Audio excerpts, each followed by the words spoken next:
ถึงเป็นตู้นี่สิลิ้นล้นได้หลายตู้ดีๆอ่ะในความคิดของตัวเอง ดิ้นรนอยู่ยิ่งดิ้นรนอยู่ว่าจำนี่ เอาแล้วลิ้นล้นไปตาน้อยได้ตอนนั้น เจ้าก็ยังเห็นเราดิ้นรนอยู่ แล้วก็บ่เห็นเนาะอยู่เฮือนสิเนาะ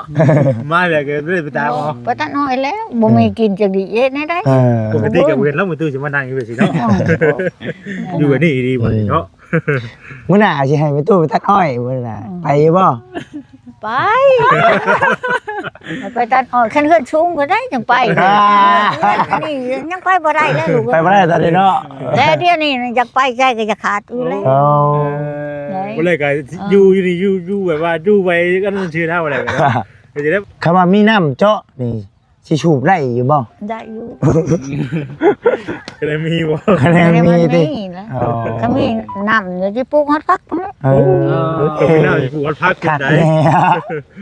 ก็ไม่น่าสิปวดพัก ถามไปชื่อลอกพี่น้องเนาะยังนี่บ่ได้มีงบหรอกแต่ว่า มาเบิ่งไปตู้ว่าสิมีแฮงสูบน้ำอยู่บ่ว่า โอ้ยบ่ได้ก็บื้นทันแหละ เจ้ากินหยังตุเจ้ากินหยังเนี่ย กินยังแล้วกินข้าว อ๋อ นี่ จังเนาะ ต้องบ่เล่นเลย เชื่ออยู่แม่นๆคันว่าเฮือนบ่แล้วไม่ตู้สิคิดว่าแนวใด สิว่าให้ได้บ่แล้วก็บุญแมวบัดเท่านี้ ไม่ได้คิดยังไงนะ วัฒนีบุญแม่เนาะ บัดเท่านี้บุญ โอ้โหเร็วบ่แล้วเนาะไปตู้ ตัวแล้ว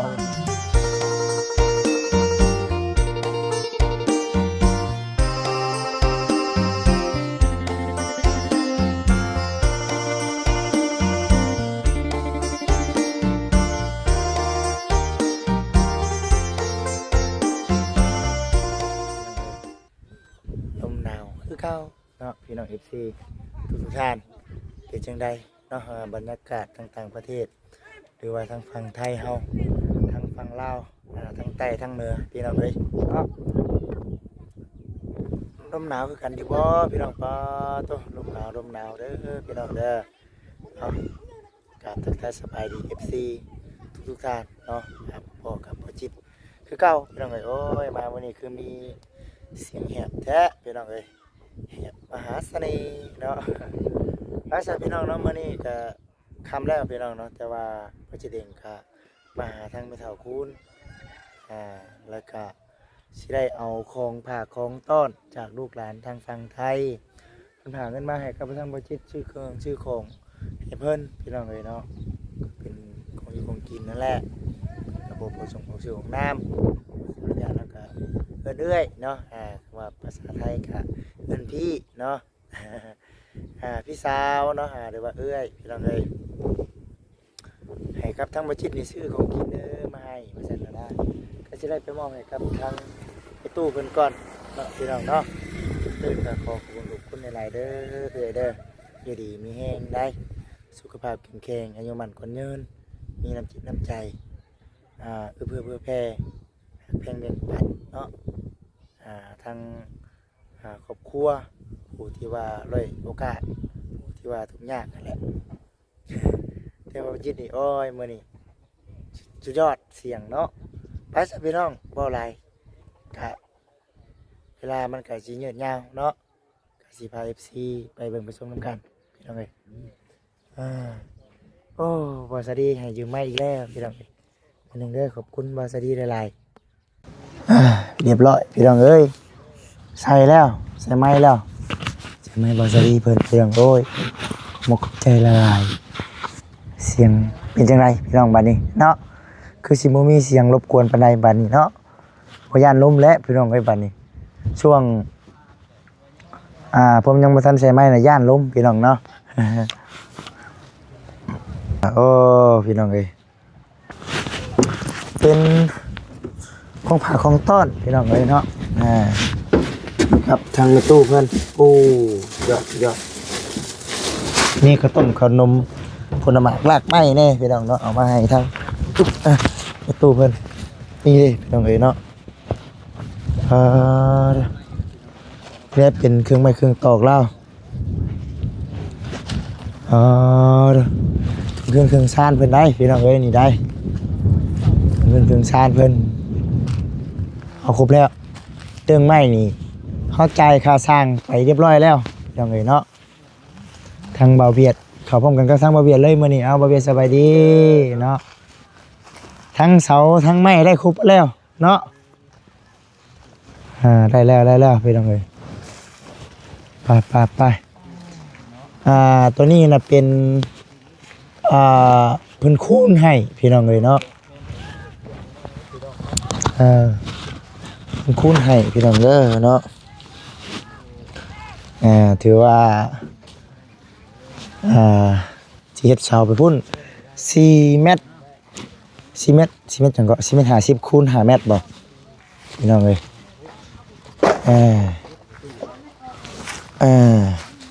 ฮึบโอ้ยหนักเติบหนึงพี่น้องเด้อเนาะ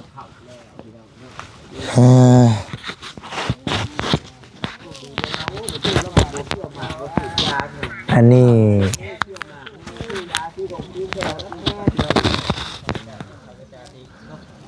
ี้เป็นลังกุงลังคาละมุงมาแล้วบัดนี้เนาะเรียบร้อยตะกี้บอนมุงก็ยังบ่มีพี่น้องเอ้ยเนาะเราได้เงินจากทั้งลูกทั้งหลาน FC ฝากมาให้แล้วก็ซื้อนะพี่น้องเอ้ยมันคำแหละพี่น้องบ่จิเด้งขออนุญาตเขาพร้อมกันกับทางทีมงานไปใช้มาพูดเอาของฝากของต้อนเอาของฝากของต้อนมาให้เพิ่นสบายดีเด้อบ่ตาสบายดีเอาเบาพอเวียดจับข้องให้ค่อยคือเก่าได้บ่อยู่ข้างนี้บ่เวียดใช่นี่เนาะแม่นๆสิรถบ่กินบ่ทันกะทั้งพี่และตู้เด้อกินเก่งกินหลายอยู่ได้บ่เวียดสิบ่เวียดสิได้นี่ได้อยู่เนาะโอ้นักเติบนึงเป็นตัวเอ้ยสวัสดีได้กับมีแต่พวกลูกพวกเต้ากินข้าวกับปลาเลยมื้อนี้กินข้าวกับหมู ข้าวกับหมูได้ชิ้นหมูบ่ชิ้นหมูเพื่อนนั่นแบ่งมาให้อาจารย์แบ่งมาให้ชื่อนุ่มมาต้อนจ้ามันคนยืนเด้อลูกเอ้ยได้เลยขนมมาต้อนบัดแม่ผักบ่มีเพียงให้ลูกว้ายบอกเลขพี่เนาะมือนี่เนาะอะไรเลขได้อย่างไรอยากได้อย่างไรบอกเลขกับพ่อลูกหมักแตงบ้านใส่เมืองบ่ลูกเองแท้ๆบ่ได้คบบ่ได้กินอันนี้จะมาพระเขากระเด้งพระแกงกระหุงลูกนื่นเด้อถูกจ้ะไปหนูมือเอาเด้อเอ้ยเด้อเนาะรักคอหายผู้ใบคอปั่นนี่แหละบุญเจ้าบุญคอยให้ตลอดชีวิตได้ดีใจพี่น้องเอ้ยเนาะมื้อนี้น่ะมีเอื้อยอยู่ทางฝั่งไทยเพิ่นฝากเงินมาให้ชื่ออันนี้ได้นี่ของอยู่ของกินหมักตุ้งหมักแตงผลหมากรักไม้หมักแคนตาลูปเนาะนี่เนาะโอ้เคยกินอยู่บ่มั้งบ่ได้เคยกินแล้วลูกเอ้ยแคนตาลูปพี่น้องเอ้ยเนาะปอกเปลือกออกเนาะคือหมักแตงนี่แหละเนาะแล้วก็กระต้มขนมแม่นจะได้สุขภาพร่างกายหนาวแบบนี้สุขภาพร่างกายก็อยู่ดีมีแห้งอยู่ไปพอมาสาธุดีแล้วน้องบ่เจ็บบ่เป็นเดี๋ยวเอาลงไปทุพอแล้วนั่นแหละพี่น้องเอ้ยเนาะมื้อนี้ก็ถือว่ามีข่าวดีในเรื่องค่าไม้ค่าตอกเฮาก็จ่ายครบหมดแล้วสาธุถือว่าโอเคดีใจนำหลายที่สุดถือว่าบัดที่นี่ก็ทั้งทีมงานเฮานี่ก็แนมเห็นตรงที่ว่ายังบ่ทันได้มีเทื่อนะพี่น้องยังประเภทพวกกระช่างสังกะสีพระไม้กระจาดแล้วก็ไม้เช่นเนาะไม้เช่นตอกฟานยังขาด4อย่างนะเนาะ4อย่างอันแรกจะบอกว่าไม่ตู้บอกเลขมาว่าสิไปซื้อเลขกล้าแล้วบอกเลขนี่จักสิเอาตัวใดแล้วเลขคืออยู่เนาะบอกเลขออกถูกว่าได้เอาเงินจำนวนนั้นมาอุกเฮือนได้เนาะบ่ฮู้นี่แล้วอันนี้เสียแต่บ่ฮู้เนาะตู้เนาะ นอนบ่พันแล้วเรื่องตัวนี้เลย บ่ผ่านเนาะ บ่ก็ที่บ่ได้พันนั่นคนเตกมานอนน้ำแม่ลายเขาผิดกันแล้วปุ๊บมานอนลีน้ำแม่นี่น่าลูก จังว่าแท้ แม่หลุดนอนบ่ได้เป็นปกติอันนี้ ไผผิดกัน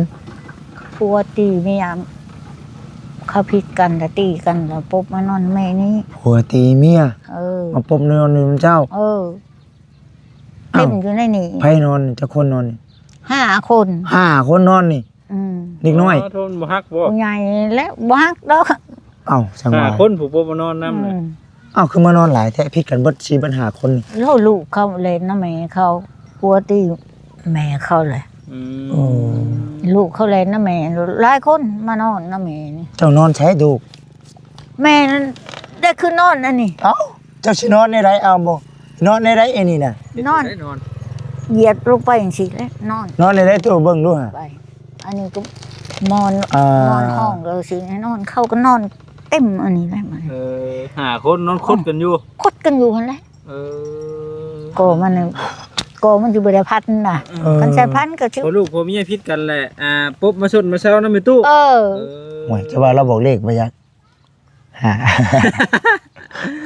มันบอกเลขทั้งอ้อมจักเนาะ บ่ บ่เนาะอีนี้เนาะเออ แล้วแม่เลยเนาะนอนบ่ได้พัน มื้อแรงนี่เขาสิมานอนนํอยู่บ่บัดนี้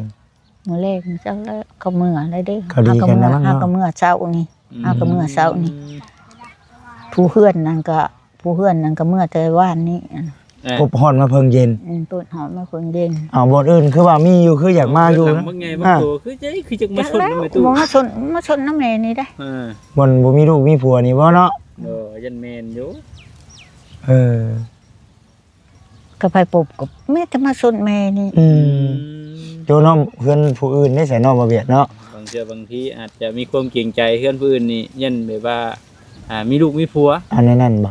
บัดคือทั้งในตู้แล้วผัดอยู่ผู้เดียวสินะต่างมาเป็นหมู่ในตู้แล้วเลยก่อนว่าซั่นนั่นก็มีเนาะ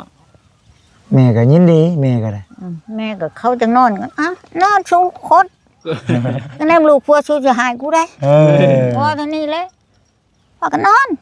นอนก็จักอันนั้นมันยังได้ไรเฮือนใหญ่เขาสิมานอนอยู่เป็นหมู่บ่ เพื่อนใหญ่ก็ขั้นเขาปบมาอีกก็คือเก่าวันแล้วลูกเอ้ยใหญ่เขาก็นอนน้อยเขาก็นอน ยังดีเลยเนาะ อย่างนี้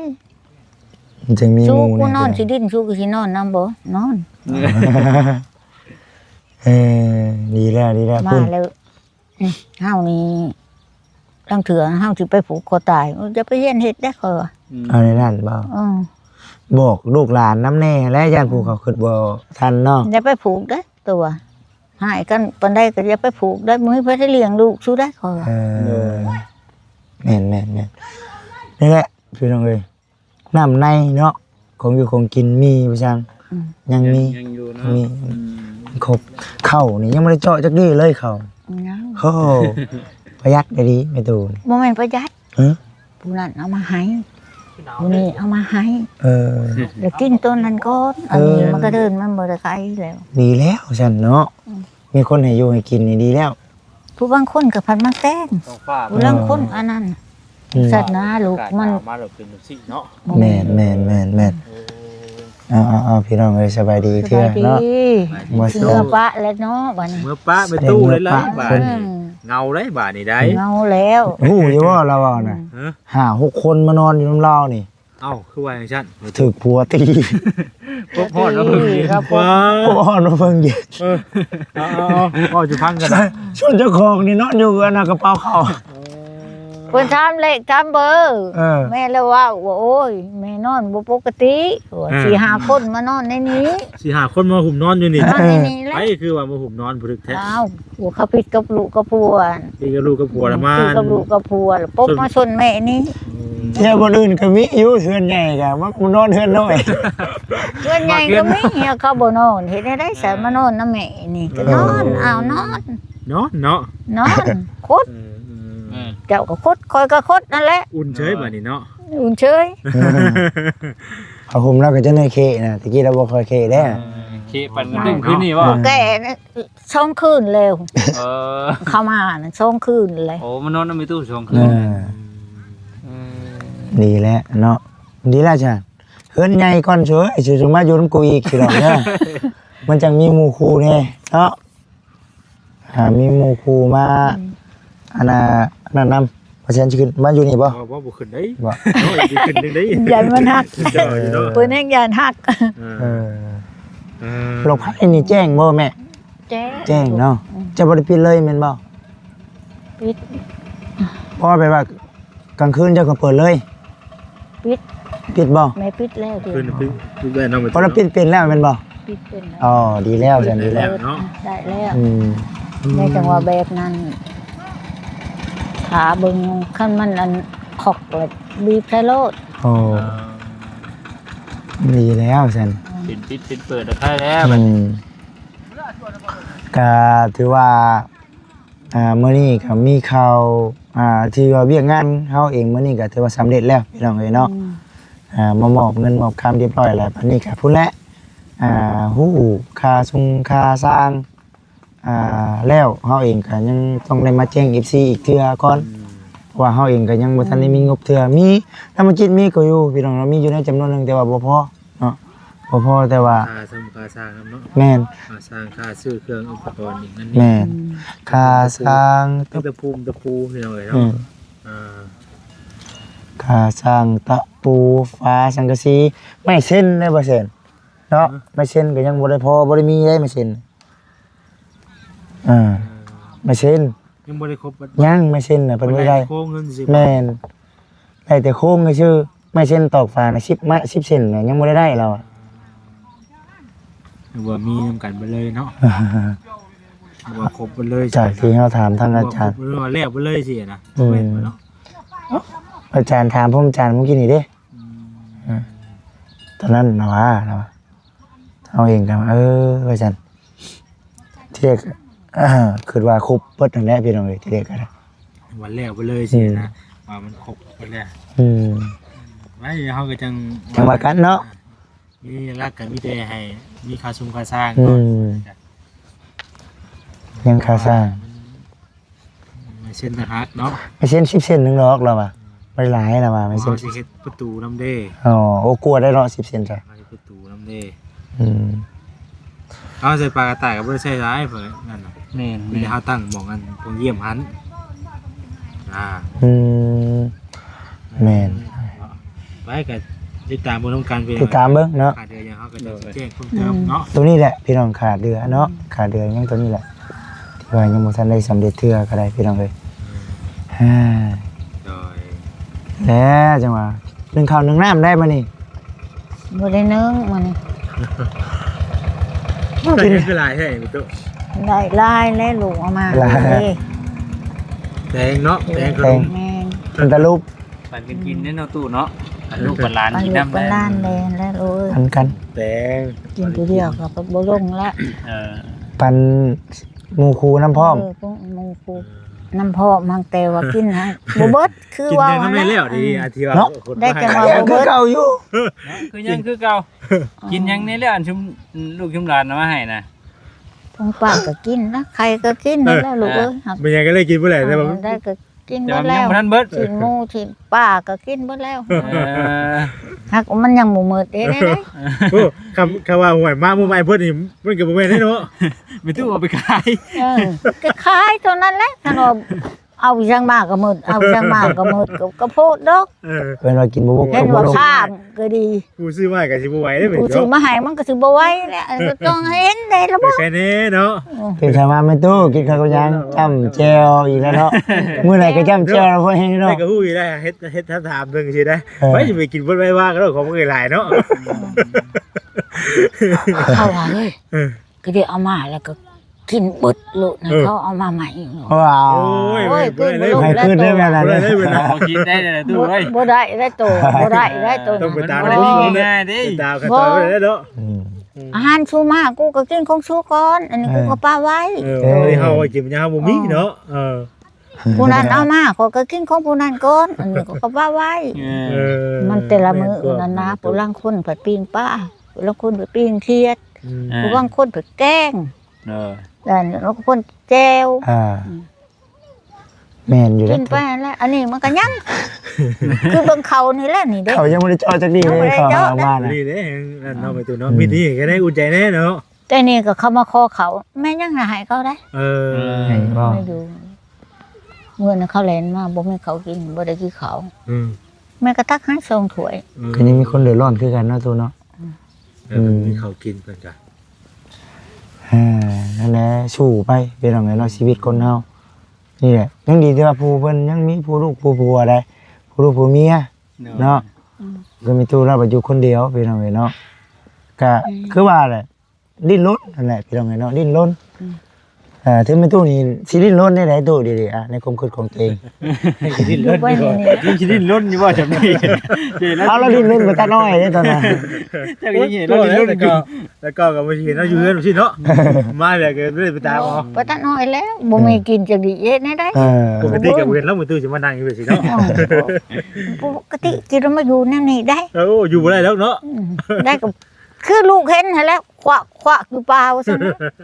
น้ำเกี่ยวเขากับ เออ ลำเกาะอยู่หั่นแหละ นี่จิตใจนี่วางเบาแล้วเดี๋ยวนี้เนาะ เบาแล้ว เบาแล้วเดี๋ยวตะกี้ขึ้นแล้วกูนอนอยู่เนี่ยมันไม่ได้กินได้ดิ เขาอ่ะคือบ่เห็นไปอีกเนี่ยนี่บ่แล้วจังเขาเอาเครื่องลูก เท่าคลองแล้ววันนี้ดิ เขาหา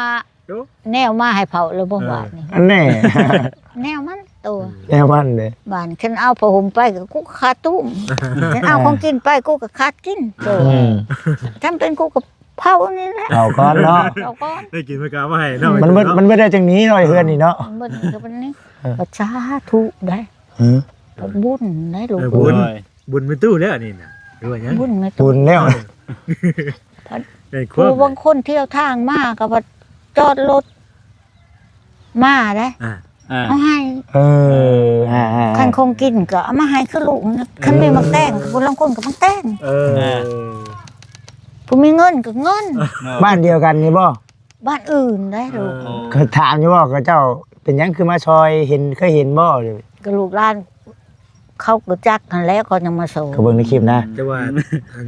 ทหารเพิ่นก็กลับมาการแม่เพิ่นให้เนาะเออ พออยู่ในคลิปกับอยู่ใน Facebook นี่คนเห็นหลาย คือมื้อนี้ก็ แม่ เข้ามามื้อนี้ก็เงิน50,000 อ่า มันมาข้ามทงหนึง เดี๋ยวเจอเลยเนาะไปตู้นั่นหรือว่า กินได้ กระบาดเราได้ติ มาเห็นมัน มันแน่ อยู่กันนี่ดีบ่เนาะ มื้อหน้าสิให้ไปตู้ไปตัดอ้อยมื้อหน้าไปบ่ ไปไปตัดอ้อยคันเฮือนชุงก็ได้จังไปนี่ยังไปบ่ได้แล้วลูก ไปบ่ได้ตอนนี้เนาะ แต่เดี๋ยวนี้อยากไปใจก็จะขาดอยู่แล้ว เอา บ่เลยก็อยู่นี่อยู่แบบว่าอยู่ไว้กันชื่อเท่าอะไรกันจะได้มันแบบ อันนี้อยู่น้ำอันนี้จะอันนี้หายนี่แหละลูกเอามาให้พอบ่ทันได้กินน่ะพอสิเสียเหือเสียแห้งลูกโอ้ยอยู่ก็ ต่างพักผ่อนตัวเองตัวเอ้ย พักพร ก่อนเนาะ พักผ่อนเจ้าของ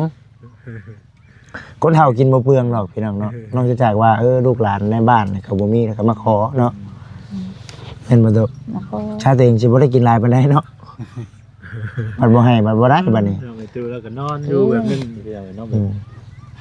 ยังคำขึ้นมาก็เอาผ้ายังลงมาบังไว้นั่น อั เนาะ นเด้พาครั้ง ประตูเลื่อนบ่ ตู้เลื่อน พา ข้างบ่จิตน่ะเนาะ ใช่ประตูเลื่อน ใส่ประตูเลื่อนเลย ที่ประตูเลื่อนสิประตูก็ได้ อยู่ ธรรม ไว้ ดาเลยข่อยว่าอยู่ หางหนาวเนาะตัวเนาะช่วงนี้เนาะหนาวเนาะ ให้เราพบแน่อยู่น่ะ น้ำของบุกนั่นนี่ น้ำ ผมตุ่มไว้เนาะเนาะ เรื่องน้ำกินนี่ก็พอมีแล้วพี่น้องเนาะแต่ว่าตอนถ่ายหาคนเบิดเมื่อก่อนเราไปเอาอยู่ในน้ำสางบัดนี้น้ำอาบตอนนี้ปัจจุบันนี่ได้ตัว ปัจจุบันนี่เขาอาบน้ำเขา ขอเนาะเดี๋ยวนี้เนาะ เขา คำว่ามีน้ำเจาะนี่สิชูบได้อยู่บ่ ได้อยู่ ก็เลยมีบ่ คะแนนมีติ แล้ว อ๋อ เขามีน้ำเดี๋ยวจะปลูกฮอดฟักมั้ง เออ ก็ไม่น่าปวดพัก ขาด ได้ แน่ ก็ไม่น่าปวดพัก ถามไปชื่อหรอกพี่น้องเนาะยังนี่บ่ได้มีงบหรอกแต่ว่า มาเบิ่งมีตัวสิมีแฮงสูบน้ำอยู่บ่ว่า โอ้ยบ่ได้ก็บื้นท่านแหละ จะดำหน้ากันยังดำทางหนัง นั่งไปคาดไป นั่ง ได้เนาะ ไปได้แม่ดำหน้าได้นั่งไปหักขั้นเขาได้ เขาผูก กงโกะกง ก โกะ กล้าลำหน้าใช่บ่นี่ เชยแล้ว เพราะใครหรอกคนเฒ่าน่ะเมื่อยบ่เป็นคนเฒ่าน่ะ แน่นอนเลย เมื่อยบ่จ้ะ ก็บ่เมื่อยไป อ่า บ่ไปบ่มา ใช่ในตู้ที่ขี้เกียจเนาะ เนาะ ทำเป็นตู้นี่แหละ เขาก็แข็ง ก แร ล้าง เลย ลำหน้าใช่อีนี่เนาะ เขาสิ ก็เกี่ยวเขานี่ก็เอ้าเซ็งกันเลยแหละกับผู้หนุ่ม สิ่งกันแล้วเนาะ เซ็งกัน โอ้ดีแล้วตัวดีแล้วแข็งแรงFC ลูกหลานทั่วประเทศเพิ่นก็ดีใจเนาะโอ้เราก็แข็งแรงดีเนาะว่าซั่นน่ะนะ โอ้คือผู้ลางคนนี่ก็สิป้ายแล้วไปบ่ได้เฮ็ดบ่ได้จักดีแต่50 60นี่ยังเข้าบ่เฮ็ดเลย เจ้ากินหยังตุเจ้ากินหยังเนี่ย กินหยังแล้วกินข้าว อ๋ นี่ อใช่ไหม ตัวบริเวณเลิศ เชื่ออยู่แบบวิยาดีป่ะ ก็มียาดีนะตุเคล็ดลับบอกพนาลูกหลานแน่ว่า ปวดแข้งปวดขา บ่ เนี่ย มี เป็นใครเป็นนาวได้นี่นะนี่หนูเป็นไม่ใช่เนาะดีดี คันเจ็บคันไข้ก็กินยาปลาบ่ตัวนั้น เบิร์ดชำสิกินแล้วดิ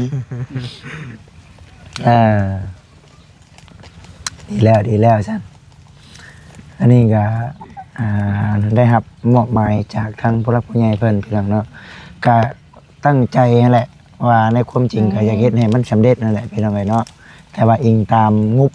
อิงตามกำลัง แล้ว ได้ ถ้าหาก ได้ ว่า ก็ มีง สา บ ธุ แม่ บุญฮอดหัน แม่ เท่านั้น เบิ่งก้อนเนาะไม่มาเลยดิขอบคุณเลยยังคาช้างบ่เนี่ยที่ว่าจะบอกนะ คันว่า คาช้างด้วย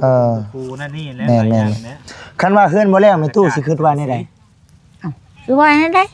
บ่แล้วก็บุญแมวบ่เท่านี้ ไม่ได้คิดยังไงนะ วัฒนีบุญแม่เนาะ บ่เท่านี้บุญ โอ้โหเร็วเนาะไปตู้ บ่แล้วบุญบ่มีแล้วแม่ตู้เฮือนก็บ่แล้วเนาะ บ่ให้นะว่าบ่ให้พวกลูกแบบว่า อย่าให้แน่ได้บุญ เนาะ โตบุญขอยก็บ่มีบุญเจ้าก็บ่มี ย่านเพิ่นมาว่าโอ้ยทีมงานพวกนี้มาเลย โอ้ย ว่า ในใด เพิ่นว่านี่ก็คืออาจารย์ว่านี่เฮ็ดบ่ไปมอดจอดบ่ถึงว่าหยังก็ขุดหยังก็เพิ่นว่านะ ไปบ่ชุดคุดบ่ถึง นั่นแหละไปบ่ฮอดสุดมันมุ้ยงูกับคุดบ่ถึงกันแล้ว เป็นว่าไปพอดจอดบ่ถึงมันเบิดเนาะ ๆฮู้เลิกลายก็ตกก็บ่ถึงเนาะ เนาะไปตู้เนาะ ตอนนี้แหละย่านอยู่ตัวเอ้ยเดี๋ยวนี้ก็ภาวนาอยู่ ไป ว่า ตู้ได้ยินข่าวว่าไปตู้ว้าวอันภาษาเวียดเป็นบ่แต่ยังว่าภาษาเวียดเป็น ได้อยู่ภาษาเวียด ได้เบิดเลยบ่ แล้วเขาด่าก็ฮู้จักอยู่ ไปตู้เฮียนบ่ได้ว่าได้นี่นะ ก็เห็นเขาเอานำแล้วก็เว้า เออ ลงนี่ลงให้ว่า เอาให้ต้องให้มีได้ว่าได้คือ หมักแตงภาษาเวียด จักได้หมักแตง นุ่มเด้อจ้ะนุ่มได้ก็ซอย นมความเวียดนี่เขากินนมนี่เขาว่าอันบุ๋ง บุ๋ง ขนมเด้อจ้ะ ขนมนี่จักแล้วมันเว้าแต่ว่า กินข้าวกินข้าว อันเกิม อันเกิม อันเกิม อันเกิมอันเกิมกินข้าว มีเด้ มีนี่จักแล้วเด้อ เอาแบบง่ายๆใช่ป่ะเบียด กินข้าว กินข้าวแซ่บกินข้าวแซ่บ กับแกงหน่อไม้ เอาง่ายๆเลยเนาะ กินข้าวเสพ อันเกินแซ่บบ่ บ่ บ่แม่นบ่ แม่นได้อันเกินเสพ บ่ได้ว่าหล่นเพิ่นประมวลได้เนาะประมวลได้เนาะ บ่ได้เว้า ผู้ที่ดีได้เรายังจื้อได้เนาะผู้เฒ่าผู้แก่ เกิมบ่ อันเกิมอันเกิมกินข้าวอันเกิมบ่ ดีเวงานไปใช้ดีเวงาน เลยอย่างนี้บาทนี้เด้ได้มาเลยผู้ประเวียดมาแล้วยังสบายดี นี่ผมมา ข้าวนะยืมข้าวลา โอ้ยืมเขามาส่งข่าว มาส่งเขา มาส่งข่าว ต้องมึงแตงในตู้ปันลูกปันลานกินนี่เอาตู้เอ้ยได้นี่เอาให้เพื่อนชาแบ่งกันเด้อแบ่งกันแบ่งกัน โอเคโอ้ยนั่นแหละหักแพงกันได้ไหมอยู่ใกล้กันเนาะแน่นี่แหละลูกเอ้ยกินน้ำก็สิแล้วคุมา แม่นได้บ่เสีย นี่แหละ มาจะมาอยู่ไหนบ่มาบัดนี้ บ่ ก็นี่แหละจังว่า กินข้าวติยาย แต่เพิ่นว่าวันว่าภาษาเบียดจุพังบ่ถามภาษาเทิงเลยภาษา ข้าว เบีย กั ด บอันเกิมภาษาเวียด เกิม อันเกิม อันเกิมก็ยี่ก็กินข้าวกับหยัง ภาษาเทิงจะลอย จะเลยบ่จะเลย ข้าวเลยจะโรย จะลอยมาชวน น้ำเลยเมื่อย มาดี ยังก็เมื่อยเลาะ เมื่อยนะ เมื่อยเด้อ เด้อ อันนี้ บัดความเวียดเพิ่นอ้วงเนื้อก งกเนื้อก อ้วงเนื้อก กินน้ ดีอ้วงเนื้อก ดีองเนื้อโอ้ ดีตำเนื้อกก็ไปอาบน้ำ ำเราหู้เริ่มเฉาหยัด โอ้เนาะ มาทางนี้วู้เลยเนาะ บ่ ผ่าน บ่จักเนาะ ประตูเราฮู้ภาษาเบียด แล้วว่ามื้อหน้ามื้อไหนสิมาเยี่ยมเราว่ะ เพื่อนค่ะ ยังบ่ทันมีงบ ยังบ่ทันมีค่าสร้าง ยังบ่มียังบ่มีคันบุญหัว ใจเขาไม่เบิดแล้ว คันบุญหัวแห้งนั่นได้คันเบิดบุญแล้วก็ถือว่าได้สำได้ก็สำนั้น สาวก็ไม่เนาะ แต่สาวก็ไม่นี่แหละว่าซั่น โอ้ผาบัดคือเก่า อ่า กันบุญบ่มี หน่อยว่ากันหลายเนาะ แต่นี่ก็ว่าแห้งเติบแล้ว บุญเราแห้งเติบได้แต่นี่แล้วอ่ะ แห้งเติบแล้วตาก็หุงท้องก็อิ่มว่าแน่ใดกินอีกก็อิ่ม ไปกินกัน ก็ว่าบุญเติบ สำนี่ก็ว่าบุญเนี่ยนะเราอ่ะนะพี่น้องเลยเนาะ บุญเติบ สำนี่ก็บุญ เราก็กินสนุกอยู่สนุกแล้วฉันนี่ สิได้นี่คำมืดก็ยังไม่ได้เมื่อนี่ นั่นยังจะเฮียนความเวียด แม่ นี่ก็เบียดเลย แม่ ไอ้ตู้แล้วกับหมวยที่ว่าบริษัทงานถนนเนาะ แม่ ก็ว่าอยากเป็นประเด็นได้พอเราก็ได้ เดี๋ยวมันหกแล้ว ทีนั่นเลยเนาะ คันอยากไปหลิงซาวก็แอมกายผู้ แอ สาม ว กาย บุญจิตเจือเด้อบุญจิตเด้ แล้วบ่ชื่อแล้ว ใช่ บัดนี้ แอมกาย แอมกาย คงพายก็บ่แม่นพายโลยก็แม่นแล้วลุงโลยก็ถึกแล้วเฮ็ดโลยก็หมดแล้วของเกาะก็บ่มี โอ้เป็นเนาะถือว่า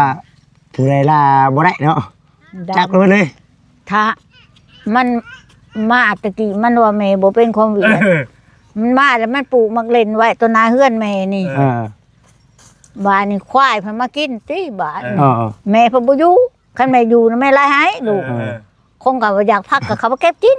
อยากมักเล่นแม่เขาไปเอากินบ้านนี่ลูกควายเพิ่นมาลักกินขวดเพิ่นนี่นี่ไปคือยังเลยไปเปิดเทียนโกมันเอื้อยนั่นเพิ่นบอกว่ามึงไปเปิดเทียนไปพุ่นบกเด้อไปมาควายจะมากินอันนั้นมามันจะมันด่าและดีดแม่ยืนๆนี่มันว่า อันเต่าละอันเต่าก้อนเจ้าอันเล่ากายก็คงดี เข้ามาได้บาท ความหมายของมันว่าดีดแม่มันมาสิแม่ โอ้ มาสิแม่ยนๆนี่มันว่ามาสิแม่ประชนนี่มันว่าควายกินผักกาดแล้วบ่ไหล โอ้ล่าเจ้าบ่ ก้อนเต้ามันควายน่ะก้อนเต้า ลาเพิ่นเฮาแล้วบัดนี้ แล้วคงดีมันว่าบ่ไหลธรรมดาดีดแม่ยนๆก้อนเต้าอันเรากายก็คงดีมันว่าดีดแม่นี่เลือดบาดนี่ก็ลงแต่เฮือนแล้วบาดกำแขนมันกำดีขอว่าดีเจ้า นี่บ่ไป ดีขอชวนเมื่อขายดิเจ้าองค์ขอว่าเจ้าองค์เจ็บมากันย่างไปแล้วตามหลังคนแล้วมันเกิดขอคำแค้นมันแกไปทางหลังหมดสิแล้วไปเลยเด้อมันนายมันเรียกเห็นหันจูงมาเลยได้ชัวจูงมาเลยเจ้าย่ากันได้บาทนี่จูงมาเลยไปแล้วไหนบอกเด้อด่าข่อยมาสิพ่อสิแม่เขาบ่ได้ยังข่อยก็ว่าจังซี่กัดโกข่อยก็บ่ได้ยังบ้านโบข่อยก็บ่ได้ยังจังยิ่งข่อยเฮ็ดยังข่อยบ่ได้เฮ็ดยัง โดย เวลาเฮามันฮู้นะเวลาก็เนาะฮู้แล้วบ่เพิ่นเว้าเนาะ บ้านนี่มันก็เยอะใช่แล้วบ้านนี่สู้จะเฮียนเฮ็ดสู้บ่จักบ่คนนี่ติงเบียด อืม บ่จักมันว่าลูกน้องมันว่าบ่จัก คนนี้ละติงเบียดได้เบียดเงี้ยวๆได้ว่ะ เออ ข้าหันเม็ดกิดบ่ได้ด่าบ่ได้ปล่อย ก็สิ ว่า หาเนาะเดี๋ยวเขาจักเขาชาเขาเลยเนาะ ได้นี่คนนี่ละเบียดเงี้ยวๆพุ่นว่าเบียดเงี้ยวๆบ่เบียดตัว โดย เบียดอีนี่ก็ว่านั่นนี่เลย เออ โอ้ตัว มาบัด ตัด นี้ คอกูเห็นมันกิ่วเท่าได้แห้งอยากตัดตัวคันปืนอยู่บ่าสู้ก็อยากนิ่งกูนี่ตัวโอ้ยอุจจามันว่าบ่จักมันว่าบ่จัก โดยหายซะเนาะตู้เด้อ สวัสดี สิประ ว่า มาณนี้แหละ ต้นคำเนาะ เข้าถึงคำ เฮ้ย มันจะพังอยู่ได้ไปตัว เออ พังอยู่เนาะ มีแต่ว่านี่นะตู้อันน่าขอบคุญขอบคุณทั้งเอ้ยเพิ่นแน่ลูกหลานทั้ง ข ฝั่ อบ ง คุ ไท ณ ย ขอบคุณ แหละ เด้อลูกเอ้ยทั้งอ่านนี่แล้ว ฟัง มาสวย เอ้ยอยู่ฝั่งไทย เอ้ยอยู่ฝั่งไทย อ่า ขอให้ลูกอยู่ดีมีแห้งเด้อมันคงเถอะนงแกนแต่นี่ตัวไปนี่แล้วทั้งนมทั้งมักแตงทั้งมักไม้นี่แล้วเพิ่นเอามาทั้งขนมก้มอยู่ความกินนี่ละจ้าถูกให้บุญมันคนยืน โดยไปแม่ไปก่อนเด้อคำเด้อ จ้า สบายดี ลูกเด้อคนเรือเดินสาย โดยเอาเบาแซน กะเห็นจะได้ ทำไมเจ้าตัวใดเบาแซน มันบ่พ่อก็ขอเพิ่นนั่นแหละลูกเอ้ยขอน้ำลูกน้ำตาอ่อนแล้วทั้งนั่นก็ดีแล้ว โอ้ย ให้ช่วยกันนี่แล้ว เอาภาษาทูน้ำยูอยากให้เลี้ยวอยู่เฮาเองก็ได้ น้องไปตู้เนาะ เออ นี่แหละลูกเอ้ย ไปแม่เด้อไปเด้อเอาจะดีมีแห้งเด้อแม่เด้อ ไปกันเด้อ เด้อพี่น้องเนาะคือสิประมาณนี้แหละทางบัจจิตเองก็จะได้จบคลิปก่อนโอ้ยพี่น้องเอ้ยเนาะดีใจหลายๆขอบใจเลยเด้อเนาะขอบใจหลายๆดีมีแห้งนี่เอ้ยเนาะเอ้าสำหรับคลิปนี้ขอกล่าวคำว่าสบายดีตะเว้นตกดินแล้วพี่น้องเอ้ย